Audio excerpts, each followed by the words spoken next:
All right, so I want to start by first acknowledging how hard it is to start, set up, and run an online business, especially when you're doing this alongside raising little people and in all of the tiny pockets of time. It's so hard to know where to start, where to focus. There are so many moving pieces in an online business, it can be really hard to not fall into that trap of becoming completely overwhelmed and just not doing anything.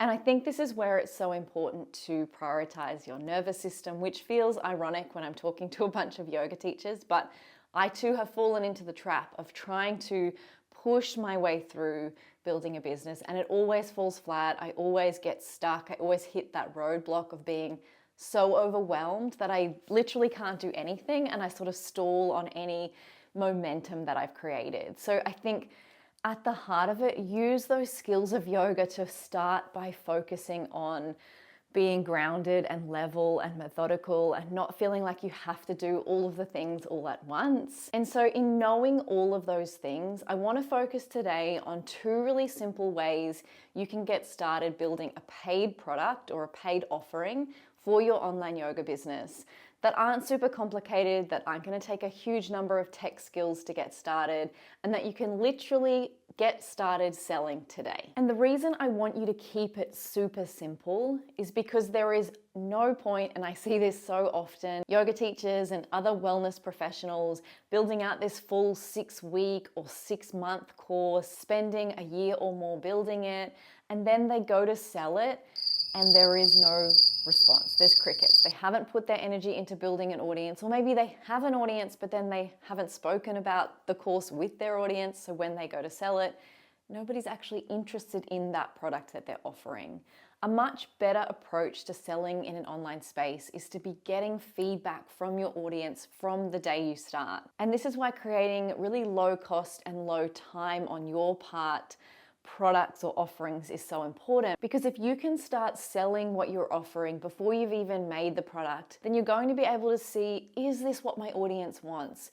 And you'll see the responses they give you to how you talk about your product. You'll refine how you talk about your product. The hardest part and the really clarifying part is actually selling it to your audience. I've been doing this for years now, and the more I talk about what I offer, the more I realize, oh, that actually really needs to have this in it. Or I get emails from students asking, does your teacher training have this in it? And I realize, oh, it definitely needs that in it. And so this is where something that can evolve and work with you is going to be great. So these two offerings start really basic and simple. You can start selling them before you've even created them, so they can be a work in progress as we go. Rather than thinking about your online business as my paid product sits over here and then my marketing efforts sit over here, and this just all leads everything this way, and that's the direction of the business. I want you to think of it more as a circle, in that we're going to be doing things that will build our audience and interact with our audience. We're going to be selling to our audience. We're going to be facilitating those things that we sell to our audience. We're going to be reflecting on how that facilitation went. And then we're going to be feeding that back into building our audience, talking to our audience. So anything that comes up through this process often becomes content that we then talk about with our audience. And it becomes this evolving cycle. It builds momentum. It builds understanding for both you and your audience about who you are and what you stand for and how you can help them. And it really does start to snowball as you grow, both as a person, but also as a business owner who creates content. When you have one video on YouTube or Instagram, there's only one point of contact for your audience to discover and find you. But as you grow a whole library on YouTube or on Instagram, it becomes this ever-growing library of content that works for you. And I think too often we want to overcomplicate it. We've done online courses, we see people selling these long 6-month programs, and we think that's what I want to create. Even the membership, and I absolutely did this wrong when I started. I jumped straight into creating a membership before I was really entitled to offer a membership, or did I have enough content to offer a membership? So apologies to those of you who first signed up and there wasn't very much in there. Instead of going for this big program or offering, I want you to think, what's the smallest viable thing I can offer my audience and sell to them and be excited about offering them and talking to them about it, so that I can get people to say and to vote with dollars, this is something I'm interested in. I often say to my students who come through my Presence course, so this is my course where I step you through from idea to building an online business, start with your signature workshop. And now this is really tricky to work out if you're brand new in business. What is my signature focus? But I also think this is such an important step in working out who do I stand for in my business, or who am I working for in my business? Who am I serving? And if you don't work this out straight away, or even get started on starting to narrow it down, it's a lot harder to make your business grow in an online space where really niching down is the secret to finding your audience. So start with your signature workshop. It doesn't matter if your signature workshop in 10 years' time is different from now. In fact, I would hope it changes and evolves and maybe looks completely different. But right now, what is the thing that I can't stop talking about? I'm going to offer a signature workshop on that. So for example, for me as a pregnancy yoga teacher, if I was just getting started, I might run an hour and a half yoga for birth workshop. And I'd be talking to my audience about how in this workshop, you're going to learn yoga practices to help you to prepare for birth that you're going to be able to use during labor. We're going to be talking about how the body works during labor and how you can prepare the body. And so what this signature workshop gives me is a really clear audience of who I'm talking to. It gives me a really clear focus of what I'm going to create content about. And the fact that I'm offering this in an online space means that my earning potential isn't capped at I can only fit 20 people in the yoga studio that I'm offering it in. I can offer it to 100 people, and the costs around running this workshop are going to be the same. So I can really put my energy where it needs to be, which is in that marketing and getting people into doing the workshop with me and engaging with me around this space, so that I can learn what do they actually want to know about, get their feedback after it. Do they enjoy it? Did they get enough? Do they have questions? And really learn about my audience. And even if you only get 2 signing up to your first offering, that's great.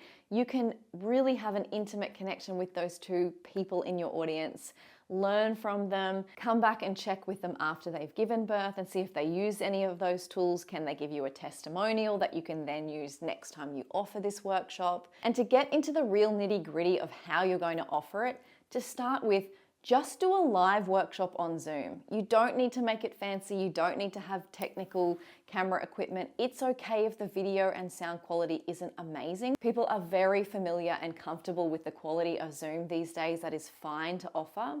As for taking payment, yes, you could just send them your bank details and take payments that way.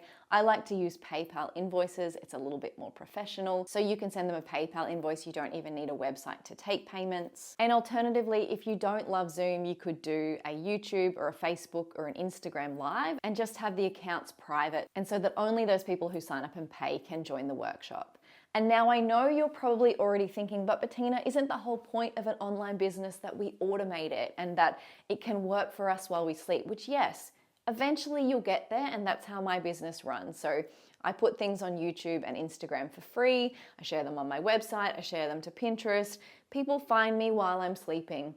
And then they come across all of my other content that I've been creating for the last 10 years around birth and pregnancy and fertility and yoga and motherhood. And they might sign up for a freebie, and I send them emails, and eventually they join my paid programs. And all of this happens without me doing anything other than putting out that original content and making it happen over the course of 10 years. My point is, you don't have to jump into that level of business if you are only at the start of your business, and expecting you to be at that level before you've tested talking to your audience on Instagram or putting out videos on YouTube and seeing what people like and people are searching for, or even running a workshop and going through the logistics of, how do I get payments from them? How do I follow up afterwards? So at the start, a simple email follow-up will work. Eventually, you can put that into an automated email series. But you've got to get started with these basic things before you can move it up. And if you get to thinking about how to create the whole thing at the start, you actually won't even create anything. So go for the really most simple, viable option that you can do to start earning money, to prove your concept, to prove people want to learn from you, because without that key piece, the rest of it is just a waste, is just logistics and putting tools into place. Start with the actual magic of your business, which is you, your connection to your audience, and what it is that you're teaching them. And so I wanted to give you a second option if you don't like the signature workshop, because not everyone wants to do a live workshop. It is a little bit more high stakes in terms of it's not a recording, so you can't edit it, which I know for some people, myself included, I love to do edited pieces where I can have the dogs barking, have the kids interrupting. It's okay. It's low stakes for me. I don't have to have a really quiet time that I can deliver it. So instead of the signature workshop, you could run like a really short 5-day, 7-day challenge based around a problem or something that your students are wanting to overcome. So keeping the theme around my business, maybe I still want to offer something around birth. So I'm going to focus on, well, a lot of women who are first-time mums are feeling afraid of birth.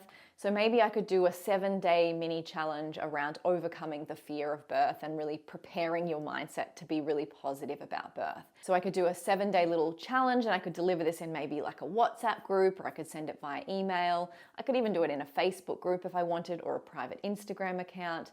And it's just going to be really low tech. I'm just going to film the videos on my phone. It's just going to be face to cam, me talking to my audience, giving them a little tip every day, and asking them to engage, asking them to talk in the group, because this is the beauty of a group or a challenge, is that you're going to get a community of people or a little group of people who are going to talk about the problem that they're facing.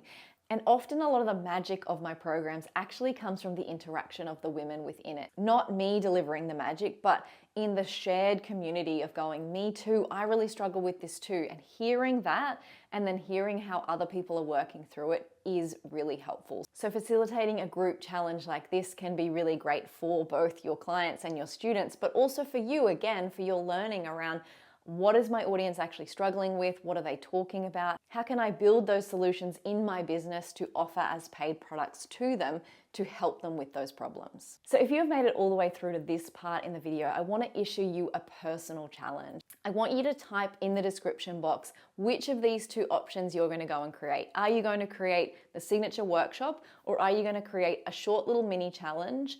What is the topic going to be, and when is it going to be completed by?